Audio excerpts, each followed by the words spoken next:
Hi, I'm Darin. I'm Mikey Two Thumbs. Welcome. Mikey Two Thumbs? Mikey Two Thumbs. Let's do it again. Okay. What name are you going to go by Mikey now? Two Thumbs.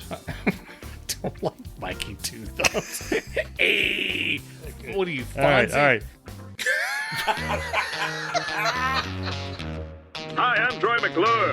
You may remember me from such educational films as 2 minus 3 equals negative fun. Welcome to Irritable Dad Syndrome. Look for us on the cover of Tiger Beat magazine. Give it up for your hosts, Mike and Darin. Hi, I'm Darin. I'm Mike. Welcome to Irritable Dad Syndrome, Cincinnati's comedy podcast. This is episode 260. Strap in, grab something to drink, hold on to something. How about you? How about you? Yeah. Wow. We have gone through a smorgasbord, a Whitman sampler, Yes.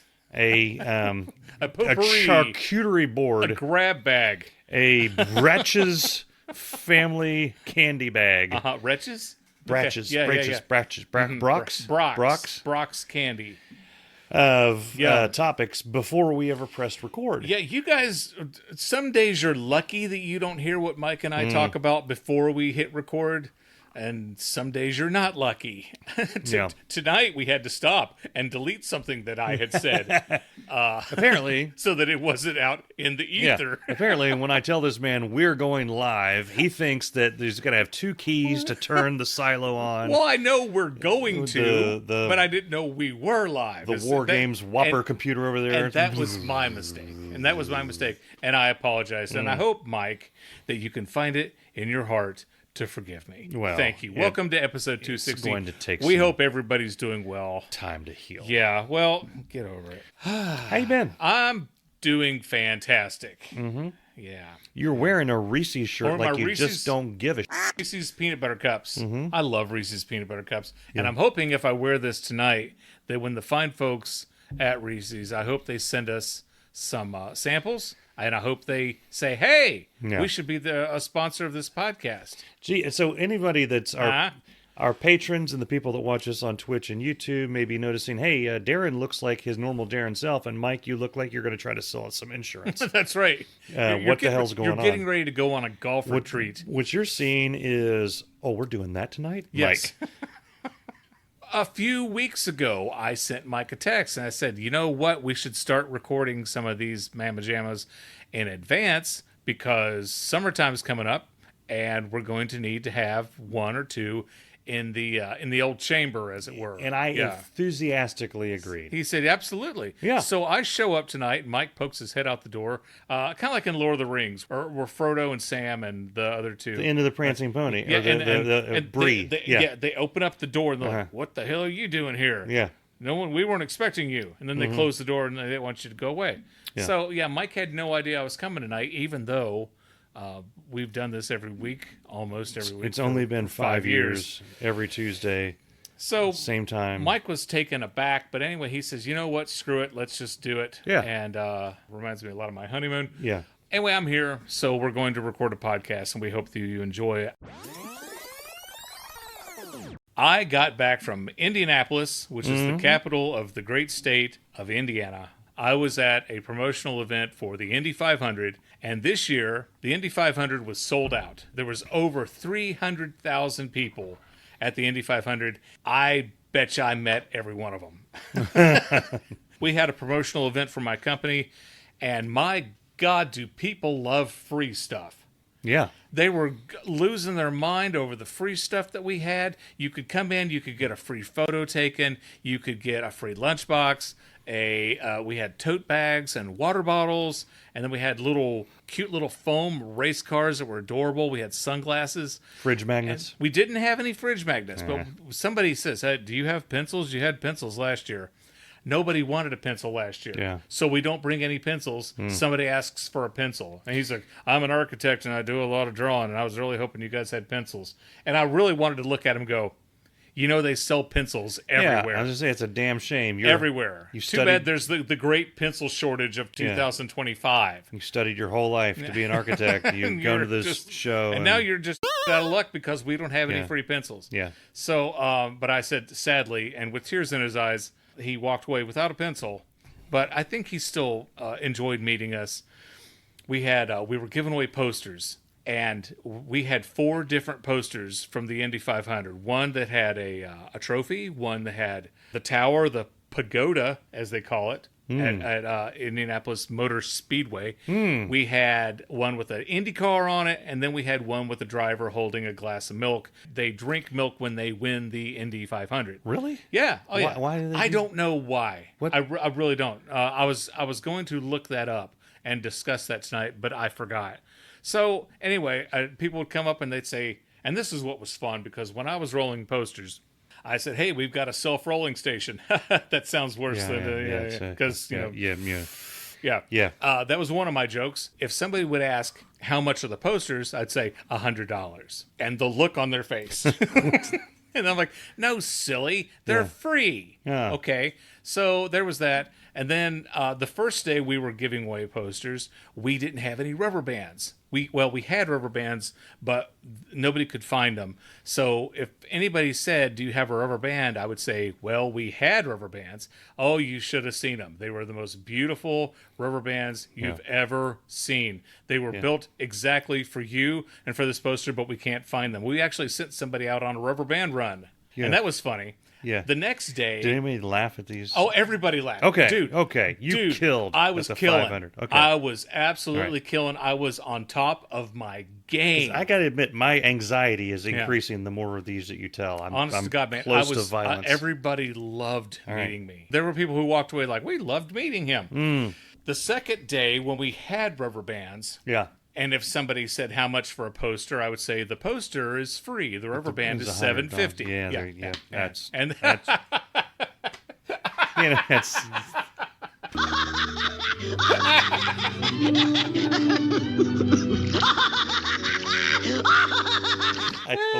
We had a. But they love me. They had so much fun. They had so much fun meeting me. It was great. Yeah. And like I said, I think I met everybody. And last year I was at the Indy 500 and I was giving away the little foam.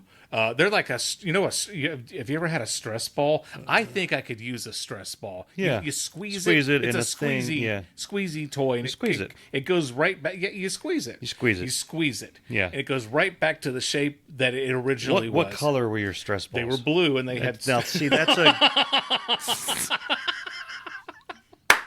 I walked right into that one, didn't I? The cars are blue, and they had little white like pinstripes going down them. So last year I was giving out these cars, and I was finding little kids. "Hey, buddy. Hey, little Sally, whatever the heck your name is. Do you want a car?" Struthers. Sally Struthers. Yeah. And the little kids would say, "Yeah." And then I was running out of little kids to give these cars to, so I thought, well, why don't you start asking adults? And the adults wanted these cars more than the kids did. Yeah. Hey, you want? Yeah. Because adults have more stress than kids do. What's a kid going to be stressed about?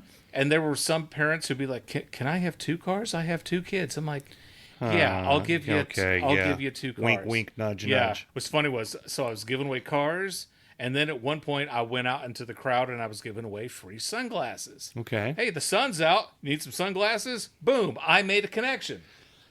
And they were like, "Yes, I would love a pair of sunglasses." Yeah. So I'm giving sunglasses out right and left. I can't give them away fast enough because people love free stuff, especially free stuff that's practical. And people were loving these sunglasses. So I'm almost down to the bottom of my bag. And I asked this woman, "Do you want a pair of sunglasses?" And she said, "Yes, I would love a pair." I gave her a pair of sunglasses. Her boyfriend, her husband, it could have been her brother. I don't think it was her brother because they didn't act like brother and sister. But that's not why you're here.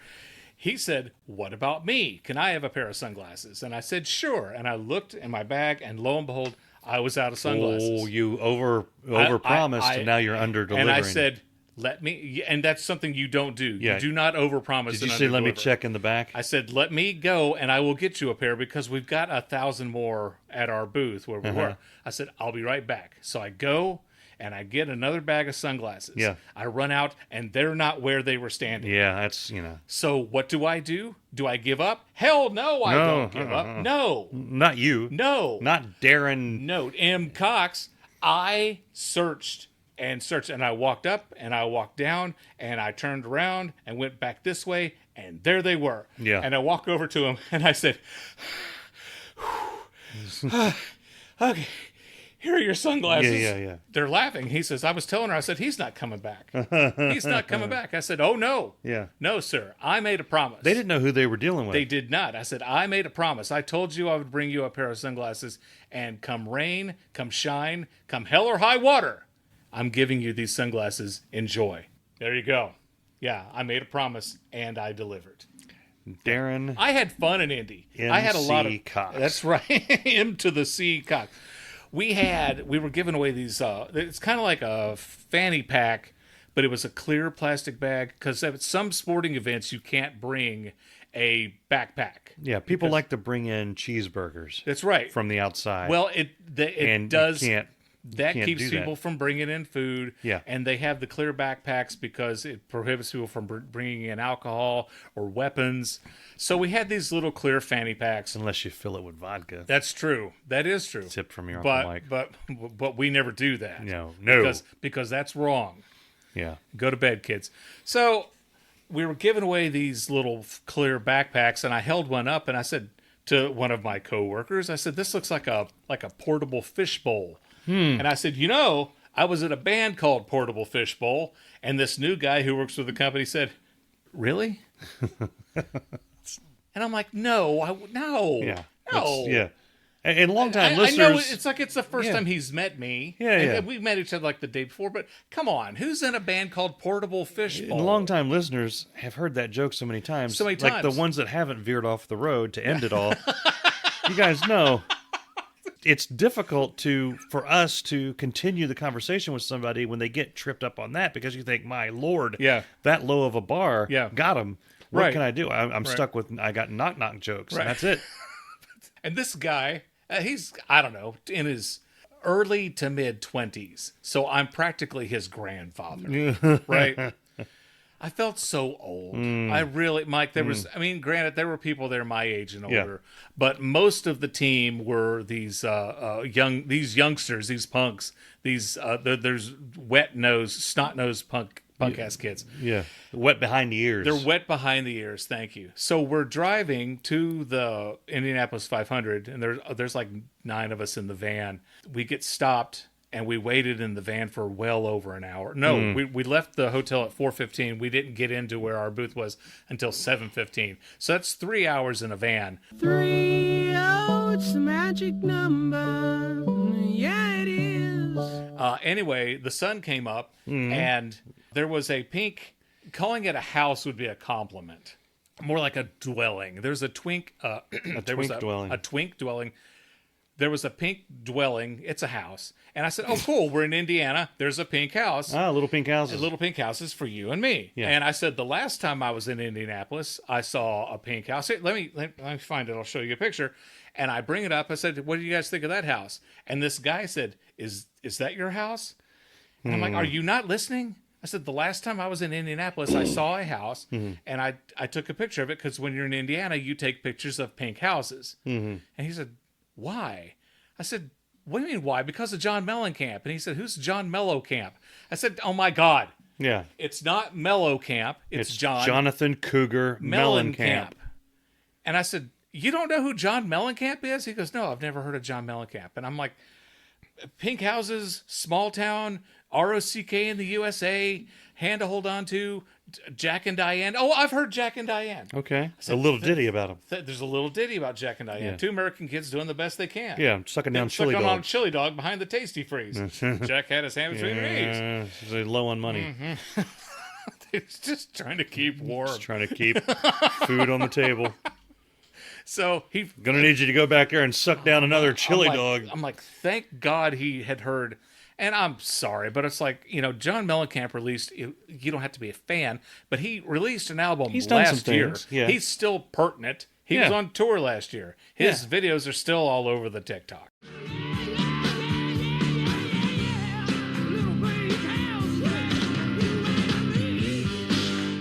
Yeah. In the 80s, I knew of bands who were popular in the 50s. That whole thing where someone says, oh, that was before my time, that's a load of crap. Really, yeah. I'm sorry. Yeah. You have an obligation to learn about music and actors and television and film that came out before your time. Yeah. Because some of the best music, some of the best films ever made were 30, 40, 50 years before you were even born. Right. I think my blood pressure's going up. You got really excited on that. I'm all hopped up on Ludes tonight. Oh, my God. This portion of Irritable Dad Syndrome is brought to you by Lotus Biscoff Cookies. Hi, I'm Dave Lay, and I love traveling. It seems like every couple of months I get the urge to visit people and places anywhere on this great planet. And that's why I'm a big fan of Lotus Biscoff Cookies.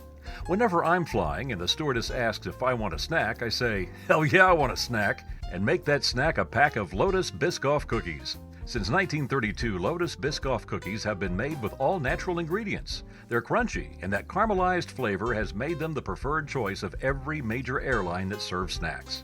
Lotus Biscoff Cookies. Now those are some good cookies. Back to you guys in the studio. Did you want to say anything? No. Not at all. I don't. I'm just here for decoration. Gentlemen and ladies, I went backwards there a little bit. Or forwards, however you want to look at it. We often have episodes where it's Darin, and then I'm like the wingman. And then we have episodes where it's Mike and Darin's playing wingman. And then we have episodes where it's like we're playing ping pong. Ping pong, we back and forth. We back and forth. I'm full-blown wingman. Okay. And part of the reason for that is that... You didn't know I was coming tonight. I didn't know he was coming. Yeah. I'm digesting my food. By the way, thank you for eating before we started. Last week's episode was a lot of no, it's corn. It's corn. Exactly. Corn. Yeah. But I also want to hear about your trip. Yeah. So you went to the thing and you saw the cars. Yeah. Well, we didn't get to watch any of the race. We were out for a promotional event in the Midway, and so we met like everybody who watched the race. So while I was in Indianapolis at the track, I attempted to meet David Letterman. Oh. I attempted. And I failed. So I was walking around. Did you see him? I did not. Okay. I did not see David Letterman. While I was there this week, I had a media pass. I had media credentials. I could go into the where they did all the press. Free roam. Exactly. Yeah. I could go up into the 4th floor of the room where the drivers go up and answer the questions from the hundreds of reporters who were there, and there was food there for the media, and I had a free chili dog. Okay. Yeah. Just suck it down behind the Tasty Freeze. I sucked it down behind the Tasty Freeze. Yeah. So I got to go into the media room with my media pass, with my credential, and I got to go back where the drivers have their garages. Okay. So you could see Mario Andretti's garage. Okay. And I don't think Al Unser Jr. had a garage anymore. Al Unser Jr., I think he retired in 2004. Okay. So he doesn't have a garage anymore. But I found the garage for Ray Hall, Letterman, Lanigan. That's David Letterman's racing team. Oh. Right. And so I found the garage, and there was like a couple people in there tinkering around looking for a hammer. And I was nervous. I was so nervous. So I walked back around some more, and then I came back. And then this guy comes out of the garage, and he walks past me. I said, "Excuse me, sir." And this is where the story gets amusing. Oh, yeah. You were wondering. I said, Yeah. "Excuse me, sir, is Dave back there?" And he said, "Who?" And I said, Dave Letterman?" He goes, Oh, no. No. He says, "Nobody's back there." And he says, I think Dave's not going to be here until Sunday. I said, okay. I didn't see him on that day. I walked by again on Saturday, and there was nobody in the garage. Because you thought maybe he would come by early. Maybe. Make sure the Skittle bowls are full. Exactly. Yeah. Oil's in the bucket. Do you guys have enough Lugnuts? Yeah. Or do you have the proper... an ample amount of Lugnuts. Or the stems valved. Yes. There's like all that. kinds of things. That, you guys wouldn't understand. It's car stuff. Letterman knows everything about cars, and it's his team, so of course he's going to want to see if his Lugnuts were tightened. Of course he is. And then Sunday, I walked by the garage 2 or 3 times, and never was a bearded David Letterman there. So I didn't get to meet David Letterman. I tried. And with tears in my eyes, I went back to our promotional event, and I gave away more free posters. Okay. Yeah. So I tried. Well, now we're having fun, aren't we?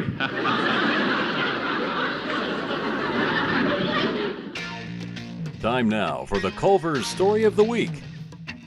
whilst I was in Indianapolis, we stayed at a hotel, and within walking distance to our hotel was a Culver's.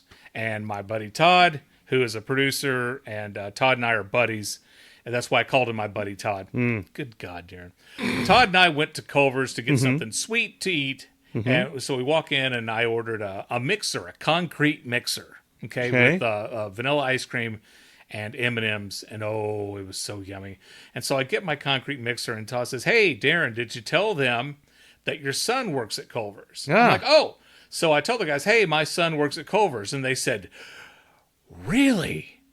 And Mike, they were fascinated. They were absolutely fascinated. It's like Bruce Springsteen had walked into Culver's. Signing autographs. Yeah. 3 or 4 people came up from behind the counter and walked up to hear about my son, who also worked at Culver's. And so I said, "Yeah, he works at Culver's. He's worked there for a few months, and his job right now is to take food to the people at the drive-thru." And I told the story about, "Hey, can I get you something else?" And yeah, how about a fat girl to keep me warm? They thought I killed with that one. Yeah. Oh, I killed. Next thing I know, I turn around and there's 2 other Culver's employees standing behind us now. Apparently they've never met someone else who works for Culver's. Who knows someone who works at Culver's. You're about to enter a secret society at this point. Yeah, they were fascinated with us. And did anybody ask you to touch an e-meter? Answer some questions about your crimes? I totally would have touched their e-meter. But I mean, they were just amazed with us. And we weren't doing anything special except standing there like dorks and eating custard. Yeah. And then out of nowhere, someone says, "Yeah, working at Culver's is great. It's so much better than working at Chick Fil A." And we're like, "Oh, really? Why? Why is that?" And this one guy said that they had given him like 24, 26 hours, and he couldn't work that many hours because of his school. So he asked, hey, can you give me less hours? And they knocked him down. Guess what they knocked him down to, Mike? 3 hours. 2. They knocked him down to 2 hours. And he's like, "I can't do that." This has been the Culver's Story of the Week. So he quit. You know why I said 3? Because I got knocked down to 3 hours when I worked at it was not a Spencer's Gift, but it was similar to that. When I was home for a winter break because I went to OU, and winter break at OU was like 6 to 8 weeks. And I got a job at the mall. So where I was from, there was the mall. There was a mall. Our mall was called the mall. When I applied and talked to him, I said, "Yeah, I'm off for 6 weeks. I just I'd like to make some money." Yeah. And I noticed the first week I had like 10 hours. I was like, that sucked because there was a lot more hours in the week, and I was bored. And I said, "Can I get more hours?" And then they misheard me. I found this out later. They thought I was complaining about the number of hours that I had, in that it was too many hours. So the following week I was scheduled 3 hours. 3, oh, it's the magic number. Yeah, it is. That's like a lunch break. And then the next week was the same thing. And then I went back to the manager, and I'm like, I was within a week or 2 of the assignment ending. Like, I had to go back to school. Right. I was like, you guys aren't giving me any hours. There's a reason you're not giving me hours. What, we thought you had school. I was like, no, I'm here on break from school. Right. I can work 40, I can work 50, 43 60, hours. 43 hours. Oh, we didn't know that. Well, we'll schedule you next week for 40 hours. And I'm like, this is my last week. I'm done. Yeah. So they had a rule, and I think I've told this before in the podcast, but who's counting at this point? Not me. They had a rule. They had like stupid that they sold, like T-shirts and hats and things. And they had a game that they would play where you would have to wear something until you sold it. Mm-hmm. Right? Okay. So I picked a brown corduroy hat. Oh. Like a golfer hat thing. Uh-huh. And I'm walking around with that thing, like a beret type I'd love to see that. I picked it because it was ridiculous. Uh-huh. Because no one would ever dream that anyone would even buy that. So there's no way for them to expect me to sell it. I wasn't a very good employee. Right. I never did sell it. I think I bought it myself, though. I don't know where it is. I know it's gone. Where it is. You never wear hats. I mean, you very rarely. I used to. In college, almost the entire time I was in college, I had a hat on my head. Mm-hmm. I was always wearing a hat. And then people were like, well, that's going to make you go bald. I'm like, well, when I'm bald, I'll wear a hat. And now I don't wear hats. I never wore a hat. I don't like that. They're uncomfortable for me. Someone asked me once if I wear a hat because I'm bald. I said, no, I wear a hat because in the winter it keeps my head warm, and in the summer it keeps my head from getting sunburned. Mm-hmm. And I work from home, and where my desk is located in my office, I've got one giant light right over my head. And if I wear it, it looks like my bald ass head is on fire. I mean, it's literally glowing and shining, reflecting light, kind of like that scene in Tron. I don't know what I'm talking about. Yeah, Tron. Yeah, the bright lights in Tron. Yeah. Yeah, so that's why I wear a hat for several reasons, and it's just comfortable. Yeah. Lake. Portions of this podcast were pre-recorded. Because I'm not crazy. I was like, you're really going to put Hoffa there? Under the 50th yard line of the Orioles? What are they, a baseball team? Orioles? The Baltimore Orioles are a baseball team, yes. Wow. All right. Sometimes I do that to be funny, but I was serious. I thought the Orioles were like a... It's a stupid name for a team. Cookie. No offense if you live in Baltimore. I don't think we have any listeners in Baltimore. You know what? My favorite thing, and any of you Yuns out there, all y'all, this man has a finite amount of soul. And periodically, it's like working on a marble statue. The art is there. Mm-hmm. You're just knocking the rock out from around it. You got to chip off all the parts that don't belong. Chip away a piece of soul. Mm-hmm. And occasionally, I knock off a big old lump. And man, it can be just as easy as taking old Slurpee. The old Slurp. This, by the way, is from my Lord of the Rings mug. I don't know why you have to do that. I really... Darin's. Because when I drink coffee... delicious. I know it does... Slurping it doesn't make it more or less delicious. I disagree.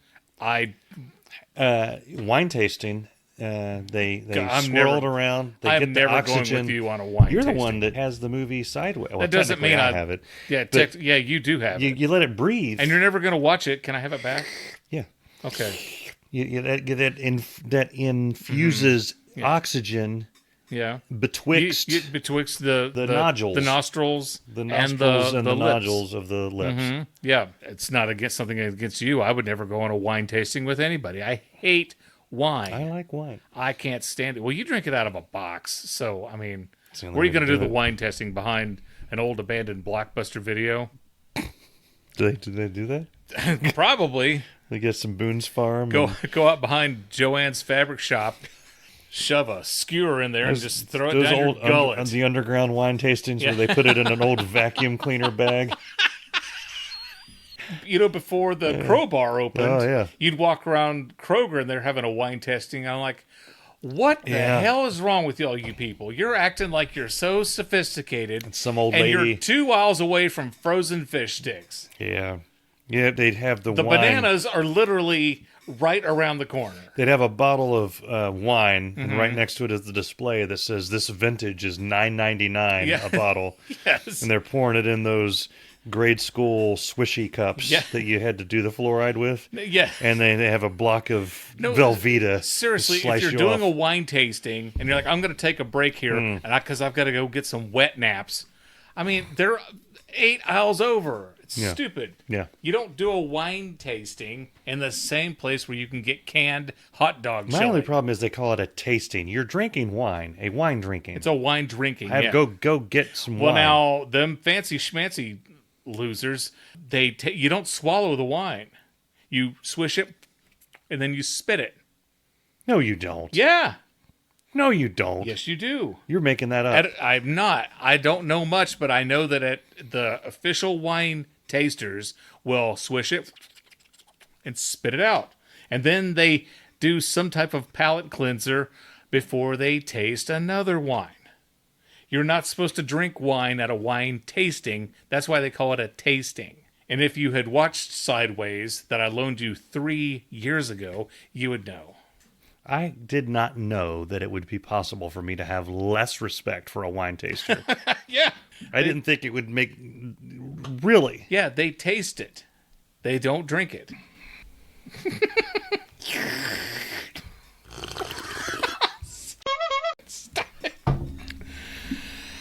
That oxygen really really activates the coffee mate. Yeah. Is that Sanka? Is that Sanka? Is that Sanka? Oh, it's Folgers. I thought it was Sanka. It's time now for the Chick Fil A Story of the Week. I went to Chick Fil A while I was in Indianapolis. Ordered my food. They didn't mess up my name, which was shocking. I went back there and I'm eating, and I take a drink, and my cherry Coke tastes like piss.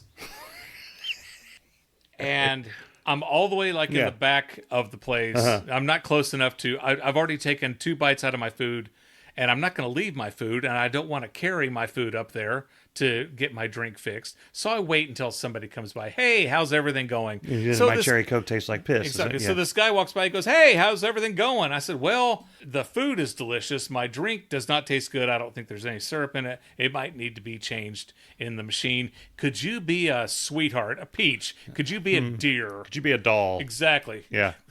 Gary, whatever his name is. Would you be my best friend and get me another cherry Coke? And he says, sure. And he takes he's about to reach for my drink. He says, yes. Well, let's tell you what, I'll go get you one. But if I forget, you can go up to the front counter there and they'll get you one. Thanks. The f*** is that? He walks away. And so what the hell is that? I'm like, okay, I'm game. I'm going to see if he remembers. 5 minutes, 10 minutes. No cherry Coke. So another Chick Fil A employee comes by. This girl, this female, this lady, and she comes to the table in front of me. Do you guys need anything? And that's like, oh, we're good. And as she's walking away, I'm like, Miss, can you? And then she leaves. The guys at the table see me and start laughing, and they're like, we'll get her the next time she comes around. And I said, okay. So they got her attention, and then she got me a cherry Coke. Okay. Because Larry... That's the best line I think I've ever heard. It'd be like a plumber comes over. Yeah. Hey, if I forget to fix your toilet, right, you can call another plumber, and they'll come right out and take care of it. I'm like, really? Wow. Really? What is going through the mind of a Chick Fil A employee from the walk from you... I'm assuming the cherry Coke machine is in the same building. It's within distance. It wasn't obstructed. You could see it from where we were standing. Was it like the guy from Memento is taking your order? Did he have Post-it notes and tattoos all over himself? He does not have the ability to create short-term memories. I mean, I don't want to offend any Chick Fil A workers or tales out of school here. Fast food industry workers at all. I don't want to offend them because they make some of the best food that I've ever had. Yeah. But I think one of the key skills is to remember a sentence from a customer for 30 to 50 seconds.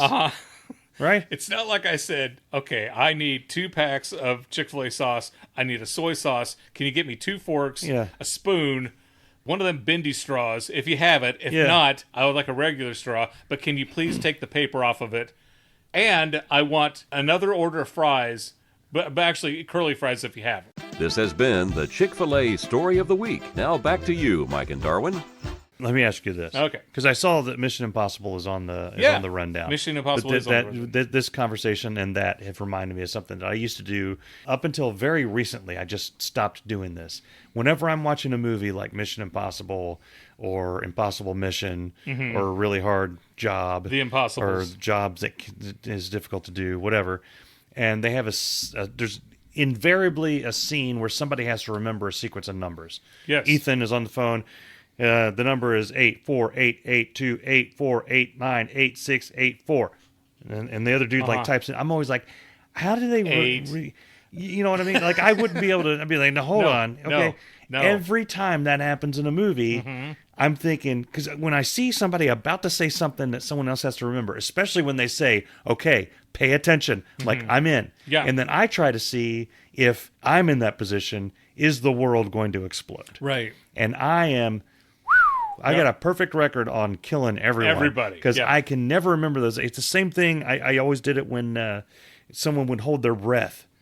You know, they have to do like a diving scene and they got to hold their breath and do the thing. Do you try to hold your I would breath hold my at the same breath amount of right time? along with them. Yep. And I did that forever. The only thing that made me stop was when I finally learned about the act of editing. Yeah, that the actor wasn't really passed out. Yeah, and an hour later you wake up. I'm like, conked what out. Happened? And then I realized that Bert Kreischer really didn't hold his breath that long. He was that they had some breaks and that they edited things together. And I was disturbingly old when I learned that, like over 30. I remember doing this as they do. It's like when the bomb starts counting down, I start counting down with it. Yeah, it's like this bomb went off 2 minutes ago, and it goes from 10, 9, 8. Then they back the truck out of the driveway. Oh my god! And then they pull down the street. They stop at the red light. They turn right. Can I get a large coffee, please? They see 7, a pink house. They take a picture of 6. it. Yeah, the worst. I've got to use the bathroom real quick. They go and use the bathroom.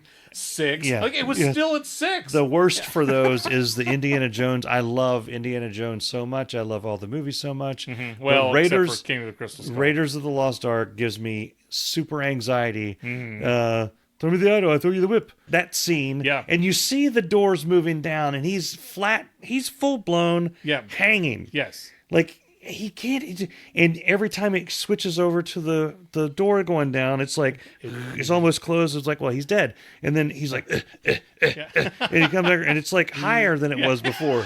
It is. It's like, what the hell just happened? My question is, what the hell? Yeah. And no, you're right. But yeah, I do the same thing. I count down War Games with Matthew Broderick and the monkey. Yeah. They had the countdown when the missiles were going to launch, and I'm like, oh my god, that countdown started 20 minutes ago. It was a countdown from 10, and they keep going over to Dabney Coleman or whoever else was in the movie.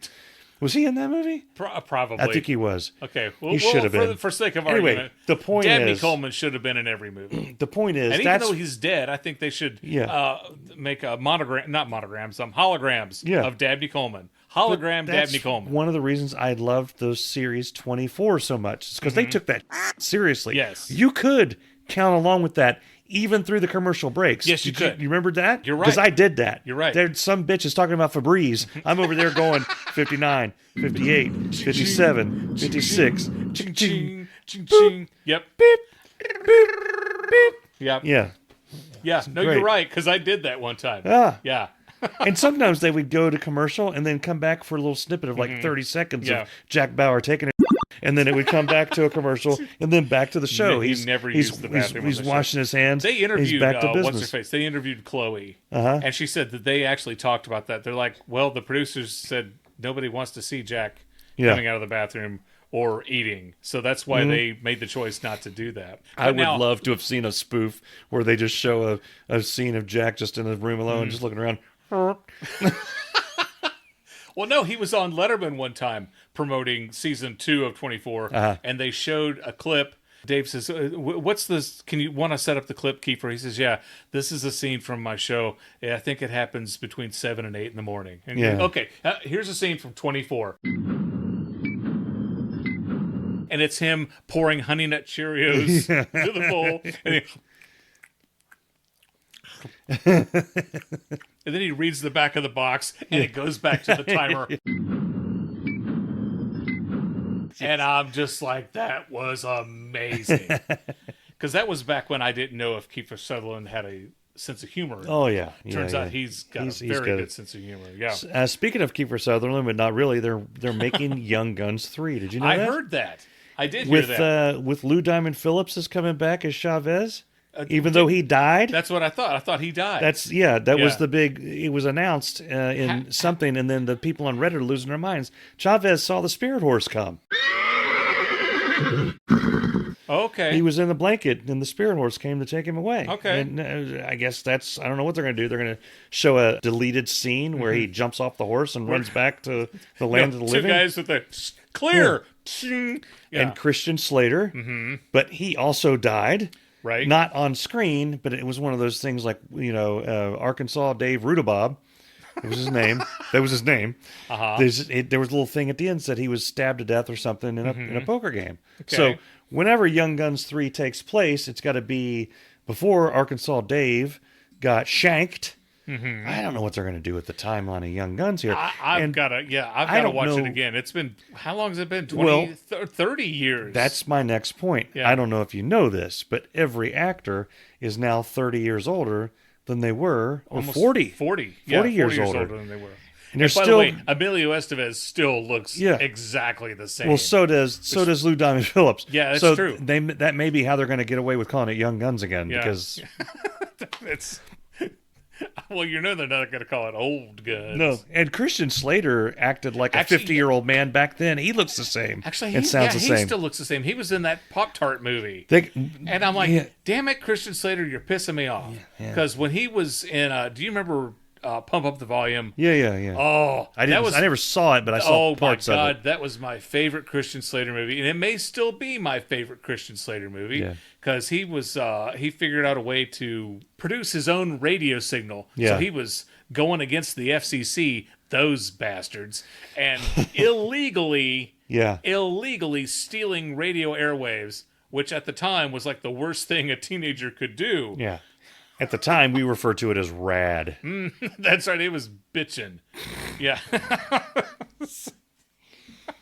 But yeah, so Young Guns 3, and I am excited. So I was listening to the Young Guns soundtrack on the road trip yesterday. I've got to watch the first two again before I go see the third one. Yeah. And speaking of Emilio Estevez, he had reached out to Tommy Cruise, who, I don't know if you guys know this, spoiler alert, he's the star of Mission Impossible. He reached out to Tom Cruise, congratulated him on his new film, and he had said something to the effect of, if he had known that the Mission Impossible movies were going to be this popular and still making sequels 30 years later, he wouldn't have agreed to die in the first one. Yeah, it's true. But I remember do you remember the Avengers? Remember Avengers Endgame? I do. I'm familiar. Yeah. So somebody had posted this on the social medias, on the TikTok, on one of them. This girl had taken her sister to see Avengers Endgame, and her sister had never seen any of the Marvel movies.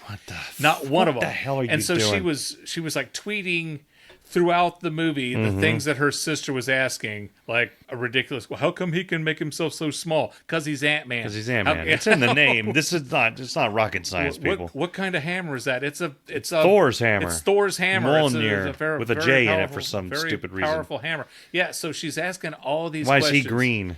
Exactly. Why is he? Jealousy. Did he used to be green? Yeah. Yeah. So, and he's purple, and so she didn't understand none of it.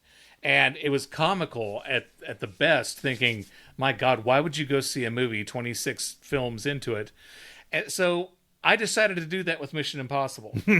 Okay. I watched some of the first Mission Impossible and was actually bored out of my mind. Okay. Yeah, the first Mission Impossible is very slow, very slow, and you guys can judge me all you want. My kids were like, "Can we watch something else?" And Libby was like, "Yeah, honey, anything. If we want to go back and watch that documentary about the volcano that burned everybody's skin off, we'd want to watch that before we watch Mission Impossible." In their defense, when they were making the movie, we were a lot more slow then too. That's right. It was a Brian De Palma film. They were trying to replicate the show. That's true. And it was like, what was this, like a 70s show? The Mission Impossible was set in the 60s. But back in those days, they were all that slow. We've talked about it before.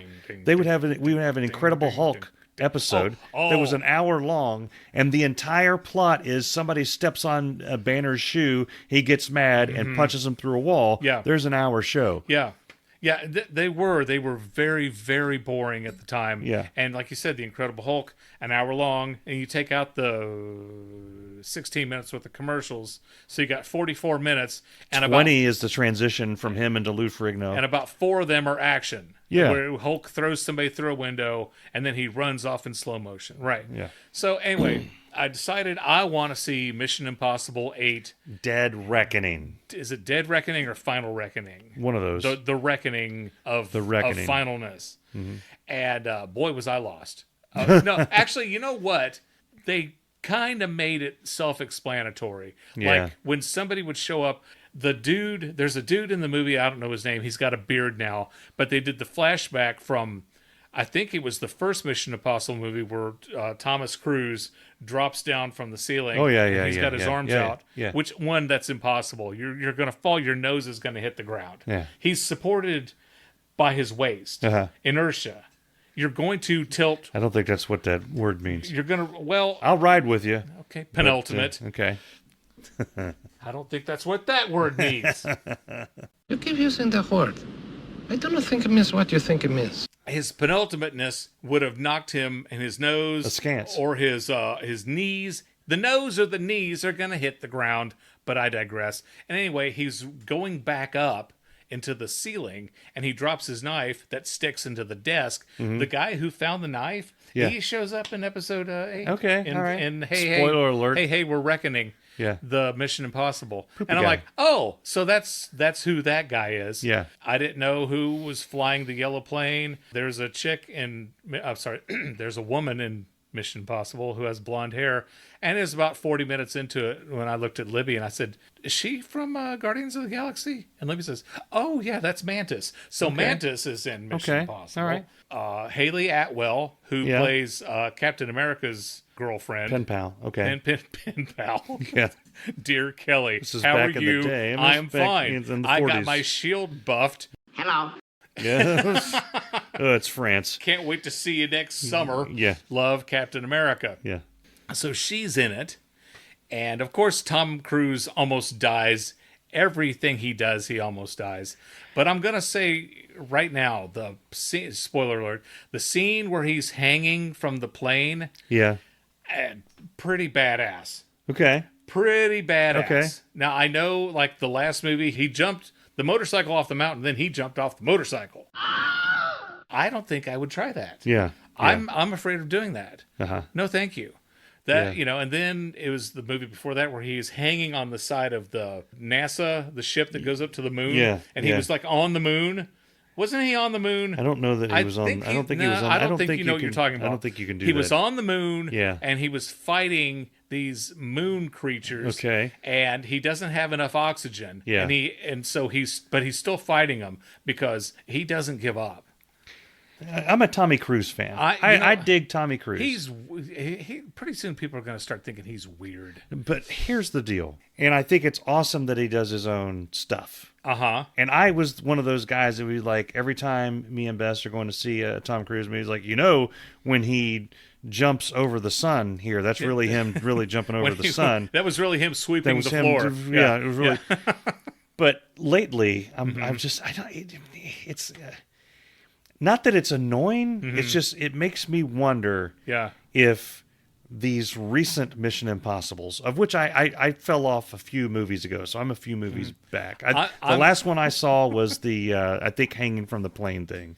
The first time he hung off a plane. That was Mission Impossible: Dead Man's Hunt. Ghost Protocol, I think, was the last one I saw. Oh, okay. I'm just starting to wonder if it's not T-Man Cruise wakes up and says, I want to ride on the side of a bull in a movie. And then they write a script around that then let him do that. I think so, yeah. He's like, I'm going to go in and I'm going to fight for silverback gorillas.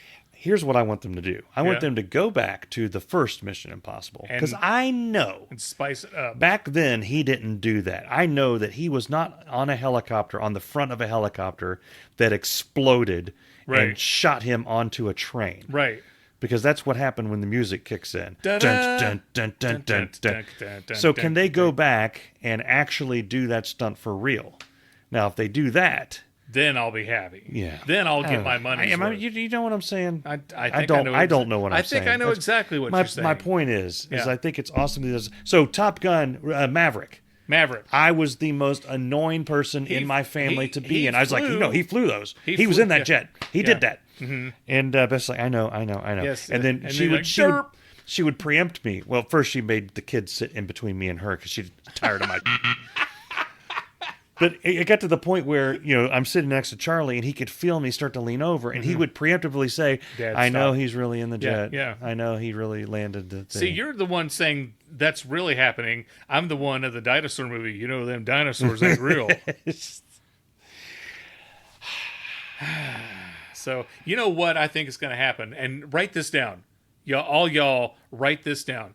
The Academy Awards has decided to make a category for best stunt man, best stunt operation, best stunts in a stunt film. Person, yeah. Yes. Yeah, so, okay. because for years and years and years they have, and I agree, they have ignored this far too long. The stunt men, the stunt women, the stunt people deserve recognition. And so I believe that Tommy Cruise is finally going to get some type of Academy Award for doing his stunts. Yeah. I agree. I saw a comment on the Reddits, because I'm a Redditor now. You love Reddit. I love the Reddit. Reddit. And it got me thinking, and I can't get this out of my head. It was a comment in response to someone posted the Tropic Thunder, his character in Tropic Thunder. Oh. And someone said, there's an alternate universe out there where Tom Cruise is known as a comedic actor that sometimes does action, as opposed to what we have now, an action guy that sometimes does comedy. Because he started out Risky Business and those type of things. Those were like a funny, and he's almost... Yeah, he started out as I'm going to call it a movie star. Yeah. I wouldn't call him an Not actor. a comedic actor, but yeah. I wouldn't call him an actor back in his early days. And listen, Tom, if you're listening, I mean no offense. He's one of our biggest fans. Yeah, yes. Yeah. You started out as a hotshot movie star. I don't know that Tom Cruise really fully showed people his acting skills until Rain Man. Really? Yeah. The Outsiders? You're not... No. Okay. No, and I like The Outsiders. Okay. All right. I like The Outsiders. All right. The Outsiders had a ton of talented people, and I'd have to watch Ralph, it again. Ralph Pacino Macchio, was in it. That's right. Ralph Macchio, Patrick Swayze, C. Thomas Howell. Garrett. Yeah, C. Thomas Howell. Charlie Sheen was probably in there, wasn't he? Drew Carey. Yeah, the list goes on and on of people. No. Ron Perlman. Ron Swanson. Normally, if given a choice between doing something and nothing, I'd choose to do nothing. But I will do something if it helps someone else do nothing. I'd work all night if it meant nothing got done. Steve Carell. They were all in it. They were all in it. Ron Burgundy. Yeah. But no, it wasn't until Rain Man that he really proved that he was a very good actor. Yeah. Have you seen Magnolia? I did. I thought it was weird AF. Yeah. That's what the kids said. But he destroyed Weird he destroyed AF. his scenes. Like he just acted. Yeah. I will say, and I'll say it like this, and this is how I say it to the kids. He acted the out of that. Yes, he did. Yeah. He was great in Born on the 4th of July. Yeah. Born on the 4th of July was hard to watch. And I had a hard time with the character because I didn't think his hair and makeup was believable. And that took me away from the role. Hey, are you sitting down? I'll tell you a movie that he was great in was You Can't Handle the Truth. Oh, A Few Good Men. A Few Good Men. Yeah. Yeah. My God. Yeah. Everyone... So many people lose their mind about how great Jack Nicholson was in that movie. And Jack Nicholson was great in that movie. But when he goes and gets that glass of water and his hands are shaking, and he's like, he knows that he's got Jack Nicholson, he's got him, and do I have the balls to ask this question? Yeah. You want answers? I think I'm entitled. You want answers? I want the truth! You can't handle the truth! And I'm like, Jack, little Tommy Cruise is just like all up in his grill. That's what the kids say. He's like going face to face with he is up in it. Yeah. He was fantastic in A Few Good Men. But it was Rain Man. So many people, their minds were blown at how great Dustin Hoffman was in that movie. And Dustin Hoffman was great in that movie.